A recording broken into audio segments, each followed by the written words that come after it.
बहुत समय पहले की बात है। एक गांव में प्याज मांगने वाली चुड़ैल का आतंक था। वो चुड़ैल रात होते ही गांव वालों के घर के बाहर जाती और उनका दरवाजा खटखटाती। अरे इतनी रात गए कौन आ गया? अरे ललिता जरा देखना दरवाजे पर कौन है। फिर ललिता दरवाजा खोलने जाती है और खिड़की से झांक कर देखती है तो उसे बाहर एक औरत दिखाई देती है। आप कौन हैं? आप इतनी रात गए यहाँ क्या कर रही हैं? मैं बहुत भूखी हूँ, मेरी मदद करो ना, मुझे कुछ खाने को दे दो। लेकिन हमने जो बनाया था वो तो हम खा चुके हैं, अब खाने को कुछ नहीं है। एक काम करो, एक रोटी ही बना दो और साथ में एक प्याज दे दो, मैं उसी से अपनी भूख मिटा लूंगी। लगता है ये बेचारी बहुत भूखी है, रोटी और प्याज खाकर ही अपनी भूख मिटाना चाहती है। ठीक है, तुम यहीं रुको 5 मिनट, मैं तुम्हारे लिए रोटी बना कर लाती हूँ। फिर ललिता रसोई घर में जल्दी से उसके लिए रोटी बनाती है और उस रोटी पर एक प्याज रखकर उसे देने के लिए घर से बाहर जाती है।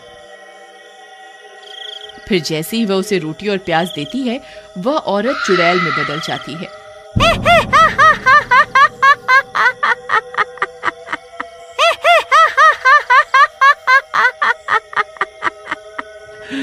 ये रोटी और प्याज तो सिर्फ बहाना था, मुझे तो तुझे इस घर से बाहर निकालना था।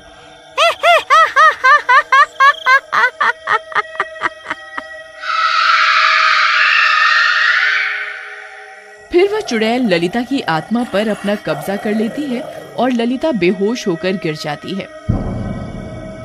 फिर इसी तरह वो चुड़ैल रोज रात होते ही गांव में आती और किसी न किसी का दरवाजा खटखटाकर उससे रोटी और प्याज मांगती। फिर जैसे ही कोई उसे रोटी और प्याज देने के लिए दरवाजा खोलता, वह उसकी आत्मा को उसके शरीर से खींच लेती और वहां से भाग जाती। फिर गांव की बहुत सी औरतें अपनी सुध बुध खो बैठी थीं। वो अब जिंदा लाश में बदल चुकी थी।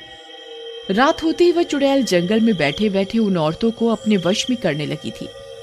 एक दिन ललिता सोते सोते उठ जाती है और खंजर से रमेश पर हमला कर देती है। अरे नास मिट्टी, ये क्या कर रही है? मुझे जान से मारना चाहती है क्या? मैं अपनी मालकिन का काम कर रही हूँ, वो मुझे जो भी आदेश देंगी मैं उसे जरूर पूरा करूंगी। फिर रमेश उसे कुर्सी से बांध देता है और किसी तरह पूरी रात गुजारता है। फिर अगला दिन होने पर, मुखिया जी, मेरी पत्नी की आत्मा पर उस चुड़ैल ने अपना कब्जा कर लिया है। अब वो उस चुड़ैल के इशारों पर काम कर रही है। कल रात उसने मेरे ऊपर खंजर से हमला कर दिया, वो तो मैं किसी तरह बच गया। अब हमें उस चुड़ैल का कुछ ना कुछ तो करना ही होगा। तुम सही कहते हो, आज आने दो उस चुड़ैल को, उसे मजा चखा करके ही रहेंगे। रात होने पर वो चुड़ैल फिर से गांव में आ जाती है।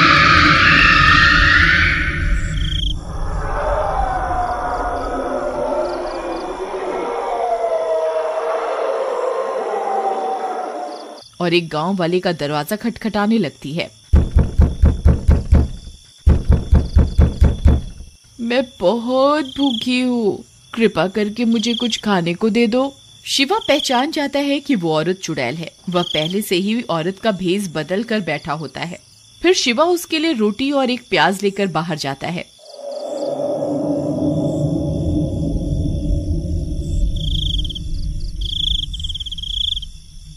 फिर जैसे ही वह उसे रोटी और प्याज देता है, तभी वह औरत चुड़ैल में बदल जाती है।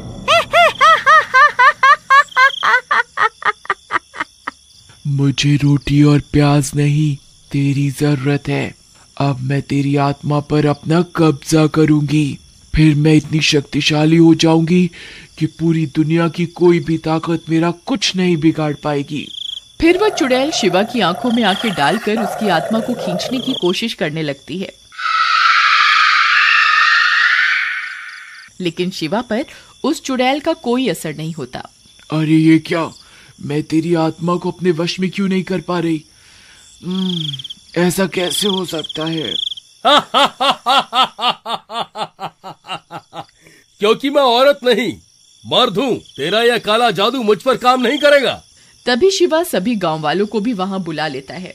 सब गांव वाले हाथों में मशाल लेकर वहां पहुंच जाते हैं।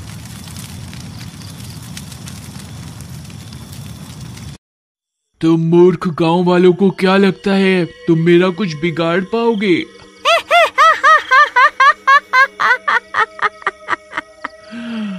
तुम मेरा कुछ नहीं बिगाड़ सकते। फिर वो चुड़ैल अपनी शक्तियों से ललिता को वहां बुला लेती है। ललिता की आत्मा चुड़ैल के कब्जे में होने की वजह से उस चुड़ैल के वश में होती है। ए गांव वालों, खबरदार, किसी ने मेरी मालकिन को हाथ लगाने की कोशिश भी की तो मैं उसका सिर उसके धड़ से अलग कर दूंगी। अरे रमेश भाई, अपनी पत्नी को कुछ समझाओ, वह ये सब ठीक नहीं कर रही है। ये चुड़ैल बहुत मुश्किलों से हमारे हाथ आई है, आज हम इसे यहाँ से बच के जाने नहीं दे सकते हैं। अरे प्रीतम, ये सब तुम क्या कर रही हो? अरे चल हट यहाँ से, मैं कोई तेरी प्रियतम नहीं हूँ। मैं अभी तुम गांव वालों को मजा चखाती हूँ। फिर ललिता रमेश पर हमला कर देती है।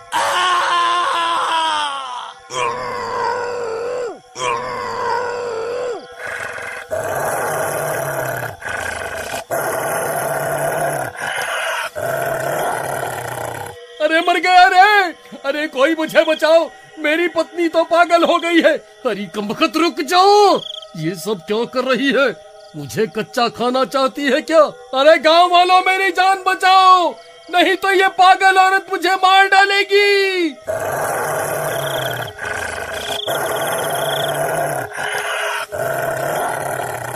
अरे मर गया रे!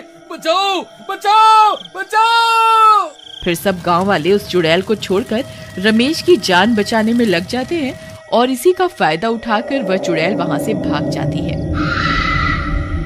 अरे भाइयों, वह देखो, वह चुड़ैल तो अंधेरे का फायदा उठाकर यहाँ से भाग गई। फिर सब गांव वाले ललिता को एक पेड़ से बांध देते हैं। रमेश भाई, आज तुम्हारी पत्नी की वजह से वह चुड़ैल हमारे हाथ से निकल गई। तुम्हारी पत्नी भी अब एक चुड़ैल बन गई है, हमें इसे जान से मारना होगा। अरे तुम्हारा दिमाग खराब तो नहीं हो गया है क्या? मेरी पत्नी कोई चुड़ैल वुड़ैल नहीं है, बस इसकी आत्मा पर उस चुड़ैल ने कब्जा किया हुआ है। अगर हम उस चुड़ैल को मार दे तो मेरी पत्नी भी ठीक हो जाएगी। लेकिन वह चुड़ैल तो भाग गई, अब क्या करें? अब तो वह चौकन्नी हो गई होगी, अब उसे पकड़ना बहुत मुश्किल हो गया है।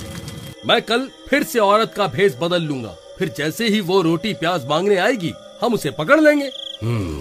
नहीं शिवा, अब ये तरकीब काम नहीं करने वाली। उस चुड़ैल को तुम्हारी असलियत के बारे में पता चल चुका है, हमें कोई और रास्ता निकालना होगा। जी, मैं आप सबकी मदद कर सकती हूँ। इस गली में सबसे पहला घर मेरा ही है, वह सबसे पहले मेरे घर का दरवाजा ही खटखटाएगी। ठीक है, फिर हम कल का इंतजार करते हैं। फिर अगली रात होने पर वह चुड़ैल फिर से गांव में आती है और मीना के घर का दरवाजा खटखटाती है। मीना खिड़की से झांककर उस औरत को देख लेती है और समझ जाती है कि वह एक चुड़ैल है। फिर वह औरत उससे भी रोटी और प्याज मांगती है। मैं बहुत भूखी हूँ, मेरी मदद करो ना, मुझे कुछ खाने को दे दो। एक काम करो, एक रोटी ही बना दो और साथ में एक प्याज दे दो, मैं उसी से अपनी भूख मिटा लूंगी। मीना उसके लिए रोटी और प्याज लेकर बाहर जाती है। फिर उसके बाहर जाते ही वह चुड़ैल उसकी आंखों में आंखें डालकर उसकी आत्मा को खींचने लगती है।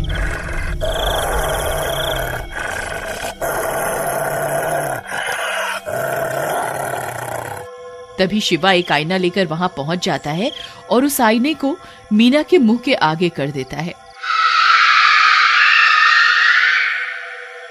फिर चुड़ैल खुद की आत्मा को ही उस शीशे में कैद कर देती है। अरे ये क्या, मैं इस शीशे में कैसे कैद हो गई? गांव वालों, तुमने मेरे साथ धोखा करके अच्छा नहीं किया। मुझे एक बार यहाँ से आजाद होने दो, फिर मैं किसी को जिंदा नहीं छोड़ूंगी। फिर सभी गांव वाले भी वहाँ पहुँच जाते हैं। शिवा भाई, तुमने बहुत बढ़िया काम किया। शिवा भैया, एक काम करिए, इस शीशे को तोड़ दीजिए। इस शीशे के टूटते ही इस चुड़ैल के भी टुकड़े टुकड़े हो जाएंगे। फिर शिवा उस शीशे को जमीन पर पटक कर तोड़ देता है और शीशे के साथ साथ चुड़ैल के भी टुकड़े टुकड़े हो जाते हैं। मर गई रे। फिर चुड़ैल के मरते ही वे दोनों औरतों की आत्मा भी आजाद हो जाती है